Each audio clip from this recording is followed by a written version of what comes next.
اللہ من قرأ الفاتحہ.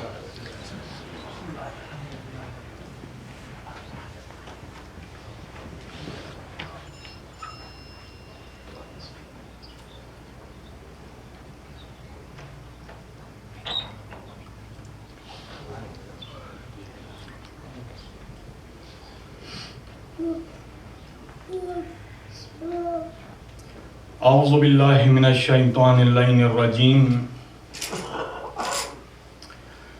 بسم اللہ الرحمن الرحیم. الحمد للہ رب العالمین باری الخلائق اجمعین. الصلاة والسلام علی عبد اللہ ورسولہ وحبیبہ وصفیہ وحافظ سرہ ومبلغ الرسالات سیدنا و نبینا مولانا و مولا الثقلین جد الحسن والحسین حبیب الہ العالمین ابی القاسم محمد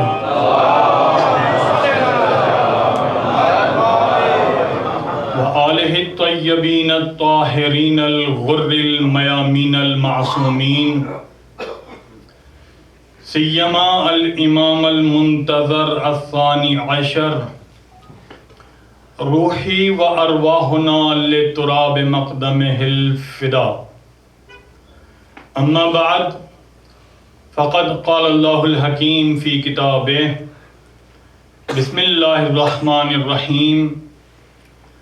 اللہ نور السماوات والارض مثل نورہ کمشکاۃ فیہا مصباح المصباح فی زجاجۃ الزجاجۃ کأنہا کوکب دری یوقد من شجرۃ مبارکۃ زیتونۃ لا شرقیۃ ولا غربیۃ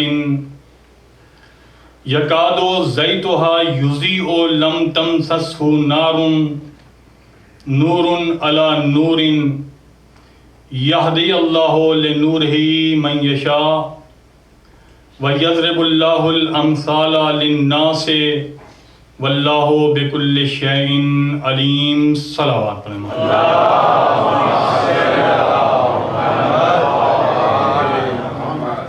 سورہ فاتحہ کی گزارش کروں گا برائے سارے ثواب. مرحوم کربلائی حسین زیدی ابن آل احمد زیدی، پرورش حسین زیدی ابن آل احمد زیدی، ارشد حسین زیدی ابن آل احمد زیدی، معراج حسین زیدی ابن آل احمد زیدی، افتخار فاطمہ بنت گوہر علی، زاہدہ بیگم، تسنیم فاطمہ، محسن رضا ابن نظر حسین، کنیز زہرا بنت مشتاق حسین، کربلائی بیگم بنت محمد رضا، عظمہ ہادی بنت ہادی رضا، صادق حسین ابن شہریار علی، مختار حسین ابن علی، ظہیر حیدر ابن علی، ہادی رضا ولد ابن علی، مہدی رضا ولد ابن علی، رحم اللہ من قرأ الفاتحہ.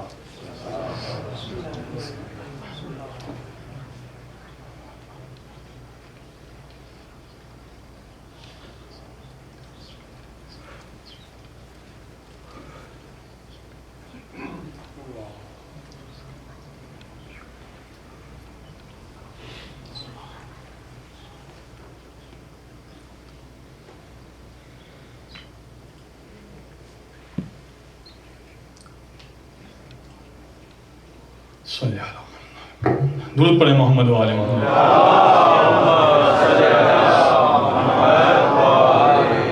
ایسا ایک دفعہ اور اجتماعی درود پڑھیں محمد و آل محمد. ایزان گرامی قدر، جیسا کہ میں نے کل عرض کیا تھا کہ ہماری یہ 5ویں مجلس ہے آج ہم اس آیت کا، جس کو ہم روزانہ سرنامہ کلام قرار دے رہے ہیں، کئی حوالوں کے ساتھ آج میں ترجمہ اس کا دوسرا ترجمہ کروں گا. اللہ نور السماوات والارض مثل نورہ اللہ زمین و آسمان کا نور دینے والا ہے، کود نور دینے والا ہے. اس کے نور کی مثال طاق کی سی ہے. اس طاق میں چراغ ہے. چراغ ایک فانوس میں ہے اور وہ فانوس کوكب دری چمکتے ہوئے ستارے کی طرح روشن ہے. اور یہ جو درخت ہے یہ بابرکت درخت ہے، نہ ہی یہ غربی ہے نہ ہی یہ شرقی ہے، اور نور بالائے نور ہے. اللہ جسے چاہتا ہے ہدایت دیتا ہے. قریب ہے کہ اس کا نور بھڑک پڑے جبکہ اس کو آگ نے نہ چھوا ہو، اور اللہ سب کچھ جانتا ہے. ایضاً یہ تو میں نے جلدی ترجمہ کیا، آج ہم اس کا ترجمہ کر رہے ہیں. کتابوں کے حوالے میں دے رہا ہوں، ویڈیو بن رہی ہے، بعد میں آپ جو ہے وہ اس سے لے بھی سکتے ہیں. تفسیر نور الثقلین میں جو ترجمہ کرنے جا رہا ہوں، آج کی میری گفتگو میں آپ سے یہ بھی نہیں کہوں گا کہ ہوں ہاں کریں، صرف میرے ساتھ رہیے گا بس، اور ہم بڑھتے رہیں گے بس. عزیزم، جو ترجمہ کرنے جا رہا ہوں، نور الثقلین، تفسیر نور الثقلین، جلد نمبر 6، صفحہ نمبر 170، اردو میں ترجمہ ہو چکا ہے. یہ ایک حوالہ ہو گیا. اس کے بعد شرح نہج البلاغہ منہاج البراءہ کے نام سے اس کی جلد نمبر 4، صفحہ نمبر 449، 449، اس کا خطبے کا عنوان جو ترجمے میں عنوان رکھا گیا ہے وہ علی بے زبان علی. اس خطبے کا جو عنوان رکھا گیا ہے شرح نہج البلاغہ، آیت اللہ حبیب اللہ خوئی کے لکھی ہوئی ہے، جلد نمبر 4، 449. اس کے علاوہ کتاب التوحید شیخ مفید علیہ رحمہ کی، بزرگ جانتے ہیں شیخ مفید علیہ رحمہ، ان کی لکھی ہوئی کتاب، اس کے اندر بھی یہ ترجمہ موجود ہے جو میں کرنے جا رہا ہوں. آسان اس میں دیکھ لیجئے تو امداد کاظمی صاحب کا قرآن مجید شاید آپ کو مل جائے گا یہاں آسانی سے، اس میں بھی دیکھ لیجئے یہ ترجمہ امداد کاظمی صاحب کا.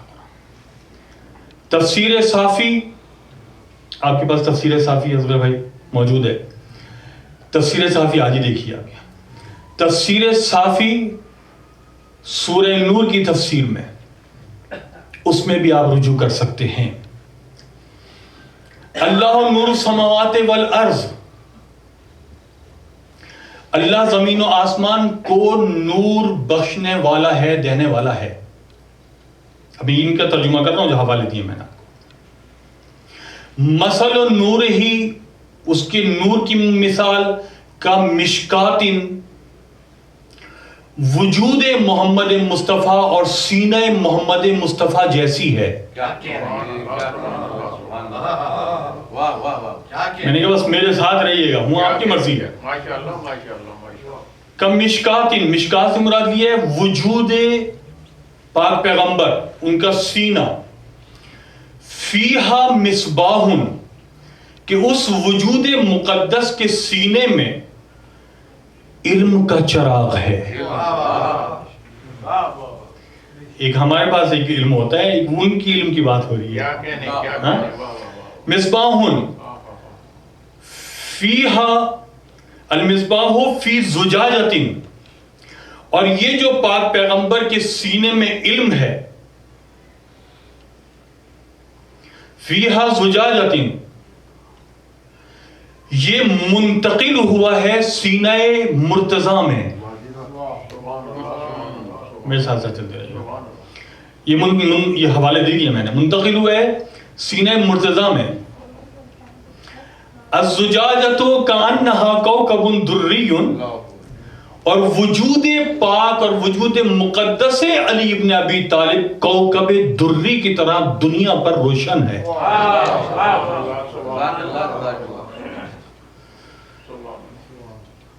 کأنہا کوکب دری یوقد من شجرۃ مبارکۃ. اب بزرگ جانتے ہیں کہ جو نسب کا سلسلہ ہوتا ہے اس میں ایک چیز کہلاتی ہے شجرہ. یہ اس کا بیٹا، وہ اس کا بیٹا، وہ اس کا بیٹا، وہ اس کا بیٹا، شجرہ. یوقد من شجرۃ مبارکۃ، اور ان کے جو وجود ہیں ان کا شجرہ مبارک شجرہ ہے. تھوڑا سا ساتھ ضرور رہیے گا میرے. دیکھیں قرآن مجید میں شجرہ مبارکہ کا بھی تذکرہ ہے اور شجرہ ملعونہ کا بھی تذکرہ ہے. اب شجرہ ملعونہ پہ تو مجھے بات کرنی نہیں ہے. شجرہ مبارک شجرہ ہے. یوقد من شجرۃ مبارکۃ زیتونۃ بابرکت لا شرقیۃ ولا غربیۃ. ان کا شجرہ ابراہیم سے ملتا ہے جو مبارک ہے. لا شرقیۃ ولا غربیۃ، نہ ہی وہ یہود ہے نہ ہی وہ نصرانی ہے. میں کیا عرض کر رہا ہوں، ساری تاریخ ذہن میں رکھیے گا پھر ترجمہ سنیے گا. لا شرقیۃ ولا غربیۃ، نہ ہی یہود ہے نہ ہی نصارہ ہے. یکاد زیتھا، قریب ہے کہ اس کا تیل بھڑک پڑے. ولم تمسسہ نار، جبکہ اس کو آگ نے نہ چھوا ہو.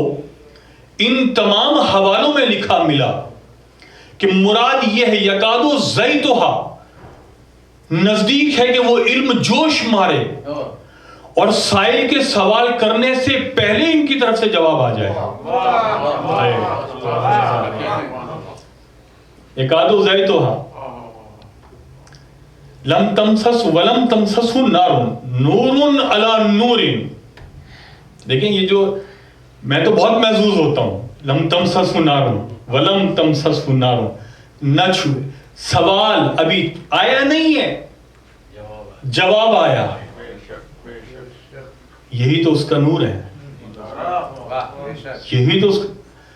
اچھا قرب ذہنی کے لیے عرض کروں، میں زیادہ طولانی گفتگو نہیں کروں گا، 2 دن آپ کو زحمت دے دی ویکینڈ کی وجہ سے. عزیزم ایک شخص ہے اپاہج مفلوج، زبان اور آنکھیں کام کرتی ہیں، ذہن کام کرتا ہے، وجود کام نہیں کرتا، پیر کام نہیں کرتے، ہاتھ کام نہیں کرتا. یکاد زیتھا یضیء ولو تمسسہ نار. سوال سے پہلے جواب. وہ جو ہے اس کے عزیز و اقارب اس کو اس کے گھر کے باہر مدینہ منورہ میں لا کر بٹھا دیتے ہیں. وہ ہر آنے جانے والے کو دیکھتا ہے اور دیکھ کر خوش ہوتا رہتا ہے. نہ کہیں جا سکتا ہے اور نہ کہیں آ سکتا ہے. یکاد زیتھا یضیء ولو تمسسہ نار. نہ کہیں جا سکتا ہے نہ کہیں آ سکتا ہے. لا کر بٹھا دیا صبح، اب یہ بیٹھا ہوا ہے، آنے جانے والوں کو دیکھ رہا ہے. ایک دفعہ اس کی نگاہ پڑی دور گلی میں آنے والے گھوڑا سوار کے اوپر. اب جو نگاہ پڑی تو خوش ہوا کہ آج میری گلی میں مولا حسن تشریف لا رہے ہیں. یکاد زیتھا یضیء ولم تمسسہ. خوش ہوا، چاہنے والا تھا، مفلوج تھا، فاحش تھا. خوش ہوا کہ مولا حسن آ رہے ہیں. جیسے جیسے مولا حسن میرے ساتھ رہے گا، قریب آتے گئے خوش بھی ہو جائیں گے. ایسے ایسے یہ خوش ہوتا رہا. پھر اس نے ایک دفعہ سوچا کاش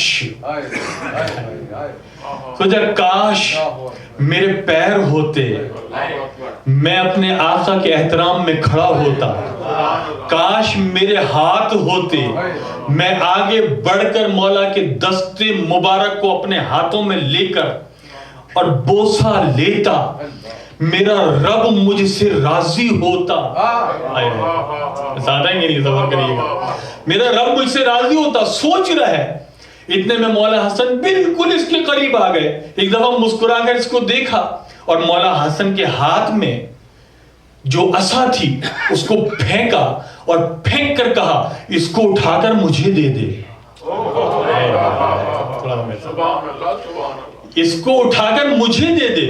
اس نے فوراً ہاتھ اٹھایا، ہاتھ بڑھایا، اس کو اٹھایا، کھڑا ہوا، کھڑا ہو کر دیا، دست کو بوسہ لیا. پھر پریشان ہوا کہ میں تو کھڑا ہو گیا، توجہ نہیں کر رہے. یکاد زیتھا, سوال سے پہلے جواب آئے. قریب ہے کہ آگ بھڑک پڑے جبکہ آگ نے چھوا بھی نہ ہو. سوال تو آیا نہیں ہے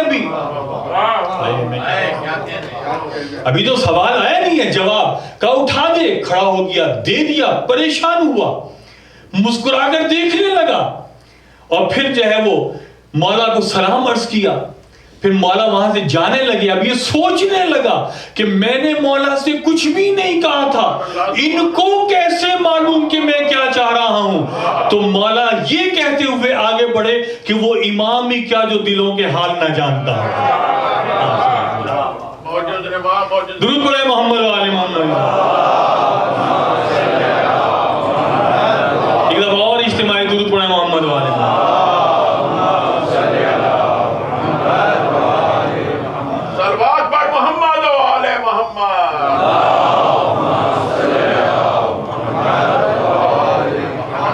اس آیت کو واضح کرنے کے لیے میں نے عرض کیا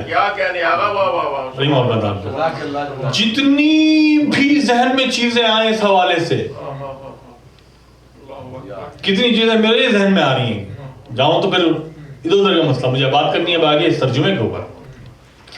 یکاد زیتھا, قریب ہے کہ وہ علم جوش مارے اور سوال سے پہلے جواب آ جائے. نور علی نور, یہ نور ایک کے بعد ایک ہے, امام ایک کے بعد ایک ہے, ایک کے بعد ایک ہے. اور اس امامت کے نور سے کبھی کائنات خالی نہیں ہو سکتی. کیا لطف ہے, یہ آیے نور کہلاتی ہے. یہ آیے نور کہلاتی ہے عزیزم. ایک کہ نور علی نور یہدی اللہ لنورہ, اللہ جسے چاہتا ہے ان انوار الہیہ کی ہدایت کرتا ہے. میرے ساتھ صبر کر رہے ہیں نہیں کر رہے ہیں. ان انوار الہیہ, نور کے بعد نور ہے, یہ سب نور ہے. اللہ ہدایت کرتا ہے اور اللہ لوگوں کو مثالوں سے سمجھاتا ہے. کیا یہاں ماں کہنا چاہتا ہے, یعنی یہ جو واللہ یضرب اللہ الامثال للناس, یہ اللہ لوگوں کو مثالوں کے ذریعے سے سمجھاتا ہے. اللہ نہیں کہنا چاہ رہا کہ میرے نور کی مثال طاق جیسی ہے, طاق جیسی نہیں ہے. یہ ہم ترجمہ کر رہے ہیں مسلسل. طاق سے مثال کیا, طاق ہے لے لیے جائے, وہاں لکھا دیکھیں نا قرآن بھرے میں, زیادہ وضاحت نہیں کر سکتا میں, مجبوری ہے میری. قرآن بھرے میں جناب, ہاں طاق کسی ہے. طاق سے کیا مراد ہے طاق کی, یعنی اللہ وہ جو قدرت ہے, وہ جو محیط ہے پوری کائنات پر, اس کے نور کی مثال طاق جیسی ہے. میں کیا عرض کر رہا ہوں, طاق تو سمجھتے ہیں نا, وہ دیواروں میں ایک جگہ بنتی تھی, اس میں وہ رکھ دیا جاتا تھا, چراغ رکھ دیا جاتا تھا, اس کی مثال ہے. وہ اللہ کی نور کی مثال ہوں گی نا, اس محمد کے سینے جیسی ہے کہ جس پہ اس اللہ نے اپنے علم کو بشکل قرآن نازل کیا کہ اگر وہ پہاڑوں پر نازل ہو جائے تو ریزہ ریزہ ہو جائے. میرے ساتھ صبر کر رہے ہیں, وہ کر رہے طاق جیسی مراد, یعنی وہ سینہ پاک پیغمبر ہے. یہ سب نور ہے اور اللہ بہتر جانتا ہے. اللہ بہتر جانتا ہے انوار الہیوں کو کہاں بھیجنا ہے, کیسے بھیجنا ہے. یہ جو ان کا نور ہے یہ محیط ہے کائنات پر کہ جن کے نور سے یہ کائنات روشن ہے. مل کر درود پڑھیں محمد و آل محمد.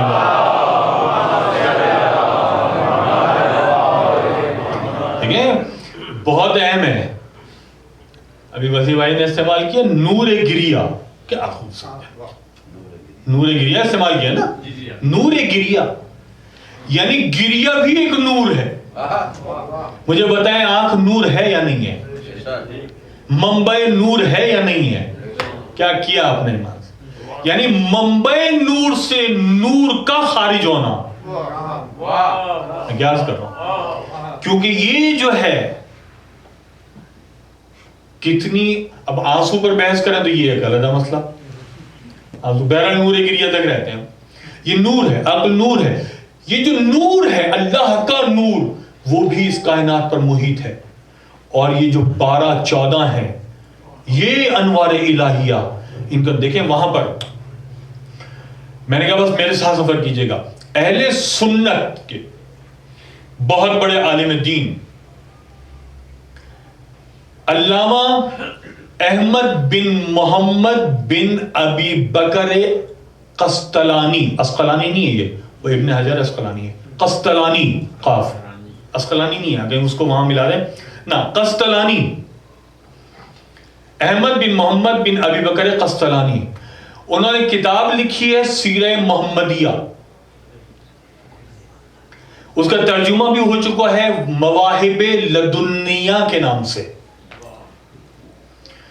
ظاہراً 48 پیج سے یہ بحث شروع ہو رہی ہے اور میں دے رہا ہوں. دیکھیں اب ذہن میں رکھیے گا جو ہم نے اتنی ساری گفتگو کی ہے، اگر وہ آپ کے اذہان میں ہے تو آپ لطف لیں گے اس بات کا. اور یہ ذہن میں رکھیے گا کہ یہ نور، پھر یہ کائنات کیسے بنی ہے، اس نور کے ذریعے سے کیا کیا تخلیق ہوئی ہے اس نور کے ذریعے سے. میں نے گزشتہ سال پڑھا تھا کہ ان کا وجود ہم جیسا ہے، در حقیقت یہ ہم جیسے نہیں ہے. یہ ذہن میں رکھیے گا، لباس بشری میں ہے جیسے نہیں ہے. یہاں پر یہ سیرہ محمدیہ میں ترجمہ دیکھیں تو وہ مواہب لدنیہ 48 سے آگے چل کر اس کا ہوئے گا. سنیے میرے ساتھ رہیے گا. انہوں نے کہا کہ اللہ نے جب نور مصطفیٰ کو خلق کر لیا، نور محمد، وہاں لفظ نور محمد، یہ ذہن میں رکھیے گا کہ سنی شیعہ کتنی ہی روایت موجود ہے کہ یہ سب کے سب محمد ہیں، ذہن میں رکھیے گا. وہ کہتے ہیں کہ جب نور محمد کو خلق کر لیا اللہ نے تو پھر اس نے چاہا، چاہتے میں پڑھ چکا ہوں، اس نے چاہا کہ اب اور مخلوق کو خلق کرے. گزشتہ سال کا ایک جملہ میں استعمال کروں گا، اس کی مجھے اجازت دیجیے گا. جب اس نے چاہا کہ اور مخلوق کو خلق کرے تو اللہ نے اس نور مصطفیٰ کے 4 جز کیے. بس میرے ساتھ رہیے گا، 4 جز کیے. ایک نور کے جز سے قلم کو خلق کیا، ایک نور کے جز سے لوح کو خلق کیا، ایک نور کے جز سے عرش کو خلق کیا. توجہ ہے نا، یہ 3 ہو گئے.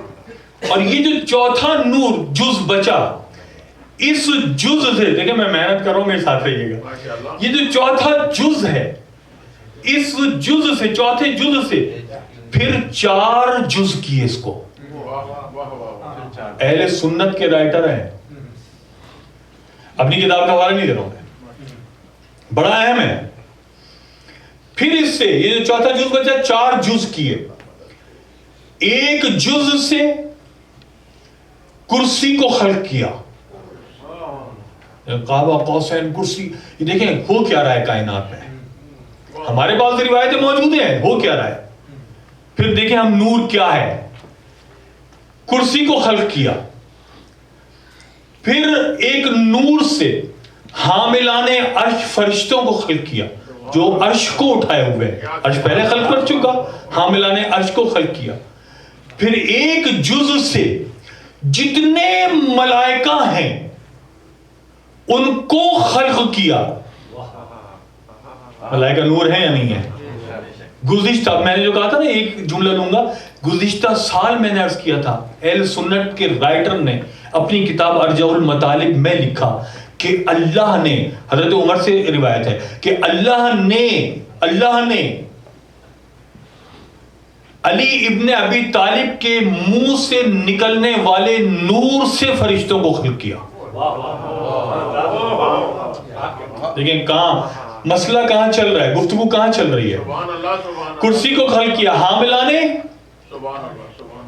عرش کو خلق کیا، تمام فرشتوں کو خلق کیا. میرے ساتھ ساتھ ہے یہ جو پھر وہاں سے 4 جز کیے، ایک جز سے پھر یہ 4 جز، پھر یہ جو چوتھا جز بنا، اس کے پھر 4 جز کیے. کائنات بن رہی ہے. کبھی سنے نا ایک طالب علم کی ٹھیک ہے، زبان سے، کیا کہنے بابا، ٹھیک ہے، 4 جز کیے، ایک جز سے 7 آسمانوں کو پیدا کیا. اب یہ دیکھیں بہت ساری گفتگو ہے نا، یہ 7 لیئرز اور یہ وہ وہاں. ایک جز سے 7 طرح کی زمینوں کو خلق کیا. کہاں کیسی کیسی زمینیں ہوتی ہیں پھر کبھی ڈسکس کریں گے. 7 طرح کی زمینوں کو خلق کیا. پھر ایک جز سے جنت اور جہنم کو خلق کیا. کائنات میں کیا کیا ہے، کیا کیا ہو رہا ہے. پھر یہ جز رہ گیا، پھر اس سے 4 جزوں کو خلق کیا. کہاں سے چلے ہیں ہم؟ یہ تو بولے کم از کم کہاں سے چلے ہم؟ نور مصطفیٰ سے. ہاں، پھر یہ آخری مرحلہ، پھر 4 جزوں کو خلق کیا. اس جز سے، پہلے جز سے نور وجود مومنین کو خلق کیا. دوسرے جز سے نور قلوب المومنین کو خلق کیا. تیسرے جز سے نور موجودات کو خلق کیا. اور یہ جو آخری جز، اس سے قوت باطنہ کو، جو کہ ایک دوسری قوت باطنہ یعنی ایک اندرونی قوت، دوسری قوت باطنہ کے لیے خلق کیا. یہاں تک لایا ہوں میں آپ کو. نجس جانور میں اگر روح ہے تو اس نجس جانور کی وجہ سے روح نجس نہیں ہوتی. نجس جانور، لہذا یہ قوت باطنی، یہ اس لیے میں نے وضاحت کی تھوڑا سا کہ یہ خلق کیا. اب آپ مجھے بتائیے جناب، یہ پوری کائنات خلق ہو رہی ہے نور محمد سے، چاہے اس وقت کا محمد ہو یا آج کا محمد ہو. چاہے اس وقت کا محمد ہو یا آج کا محمد ہو، یہ سب نور محمد کا صدقہ ہے جو یہ پوری کائنات خلق ہو رہی ہے. اس کے اندر بچا کیا؟ اب جناب یہ سب چیزیں خلق کی، خلق کرنے کے بعد پھر وہاں پر اعتراض ہوا. کہا کہ اللہ نے سب سے پہلے قلم کو خلق کیا. اچھا، ہم نے کہا 4 جز کیے، جز اول سے قلم کو خلق کیا، پھر لوح کو خلق کیا نا. قلم لکھنا، یہ شے جو لکھی جائے، ہاں، لوح جس پر لکھی جائے. اب میں اس کو استعمال کروں گا جملے کو، اگر میرے ساتھ چل رہے ہیں تو قلم جس سے لکھی جائے، لوح جس پر لکھی جائے. آپ لوگ استعمال کرتے ہیں شاعری میں اپنے. ہاں، کہا کہ اول ما خلق اللہ نور، کہا کہ ہمارے پاس روایت موجود ہے، وہاں اعتراض ہوا ہے. وہاں کا مقصد وہاں اول ما خلق اللہ القلم، کہا کہ اللہ نے سب سے پہلے قلم کو خلق کیا. لہذا نور کا مسئلہ بعد کا ہے. آپ سنی شیعہ کتب اٹھا کر دیکھیں کہ پاک پیغمبر نے خود کہا، 2-3 روایتیں مختلف. ایک جگہ پاک پیغمبر نے کہا انل قلم، پاک پیغمبر نے کہا انل نون. فوراً ہی ہمیں روایت ملی کہ علی نے کہا انل قلم. میرے ساتھ ملاتے چلیے گا میری ساری 4-5 دن کی جو محنت تھی، اور پھر اس کے دائرے میں اس کو دیکھیں. نبی نے کہا انل نون، میں نون ہوں، اور علی نے کہا انل قلم، میں قلم ہوں.